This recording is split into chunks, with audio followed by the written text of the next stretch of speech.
Les anges sont fréquemment mentionnés dans la Bible, en particulier dans l'Ancien Testament, où ils sont évoqués jusqu'à 108 fois, intervenant dans la vie de personnages tels qu'Abraham, Jacob et Moïse.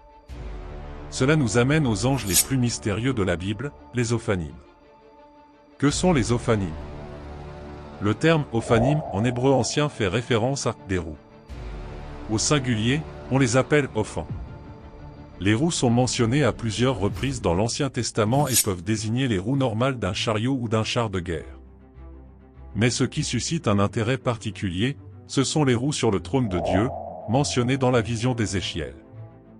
Dans la vision d'Ézéchiel, Dieu ouvrit les cieux devant lui pour commencer son ministère en tant que prophète.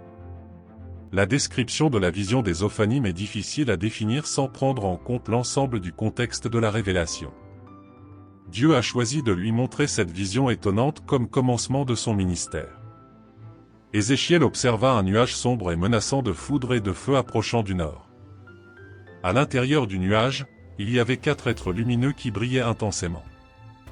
Bien qu'ils aient une apparence humaine, ils n'étaient pas humains. Chacun avait 4 visages différents, un humain, un de lion, un de bœuf et un d'aigle. Bien que dans le livre d'Ézéchiel 1, ils ne soient pas nommés, ils sont identifiés comme des chérubins dans le chapitre 10. Les chérubins sont des êtres célestes créés par Dieu, et ils sont le premier groupe dans la hiérarchie des anges qui apparaît dans la Bible, juste après la chute d'Adam et Ève. Chaque chérubin avait 4 visages, un humain, peut-être représentant l'intelligence, un de lion, symbolisant la force, un de bœuf, indiquant le service, et un d'aigle, qui représente l'élévation. Ils avaient des ailes et étaient disposés à aller où l'Esprit les conduirait, montrant que le Seigneur voulait qu'Ézéchiel comprenne qu'il est partout. Dans cette partie du texte, il est décrit comment les roues, Ophanimes, et les êtres vivants étaient liés les uns aux autres. Les roues étaient à côté des êtres vivants et pouvaient se déplacer dans n'importe quelle direction sans avoir besoin de tourner. Les roues étaient couvertes d'yeux, représentant l'omniscience de Dieu, qui est conscient de tout.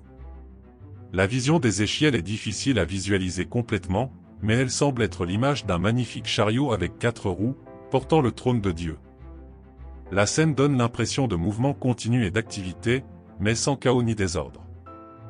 Au-dessus des têtes des êtres vivants, il y avait quelque chose qui ressemblait à un firmament, comme une éclatante étendue de cristal au-dessus de leur tête. Sous le firmament, leurs ailes étaient tendues droites, chacun ayant 2 ailes couvrant son corps sur les côtés. J'ai aussi entendu le son de leurs ailes, comme le bruit de nombreuses eaux et le bruit d'une armée.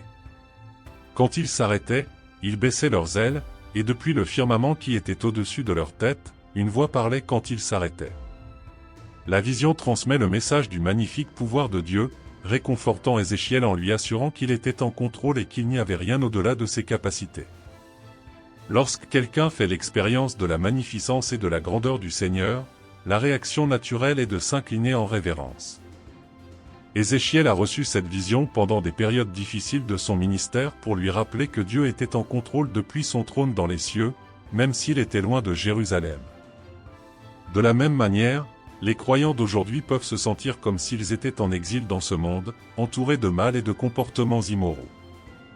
Cependant, nous pouvons trouver du réconfort dans la magnificence de Dieu et dans la certitude qu'il est avec nous en tout temps, qu'il connaît toutes choses et qu'il a le pouvoir de tout accomplir.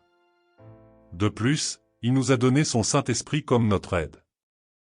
Dans le ciel, il peut être difficile de visualiser ce qu'Ézéchiel a vu ou décrit dans ce passage. La description pleine Dieu est similaire à celle que Jean a donnée des chérubins dans l'Apocalypse 4h6, où il y avait 4 êtres vivants pleins d'yeux devant et derrière le trône, suggérant une connaissance et une intelligence exceptionnelles. La vision des Ophanimes montre que Dieu est omniprésent et omniscient. Les roues qui peuvent se déplacer dans toutes les directions sont un rappel constant que Dieu est partout et qu'il connaît toutes choses. Dans la société actuelle, il existe des extrêmes. Certains croyants minimisent le surnaturel et s'en tiennent à une approche naturaliste, se basant exclusivement sur les vérités doctrinales. D'autres peuvent tomber dans l'extrême du spiritualisme déséquilibré, accordant une attention excessive au surnaturel et négligeant l'importance de mener une vie équilibrée et fidèle aux principes de Dieu. Les anges, y compris les Ophanimes, ne cherchent pas à attirer l'attention sur eux-mêmes, mais attribuent la gloire à Dieu et transmettent son message. Ils sont des messagers divins qui délivrent et soutiennent la parole de Dieu. Malgré la gloire des êtres angéliques et célestes, ils pâlissent devant la gloire indescriptible de l'agneau céleste, le Seigneur de la gloire, devant qui toute puissance dans le ciel et sur terre s'incline en adoration.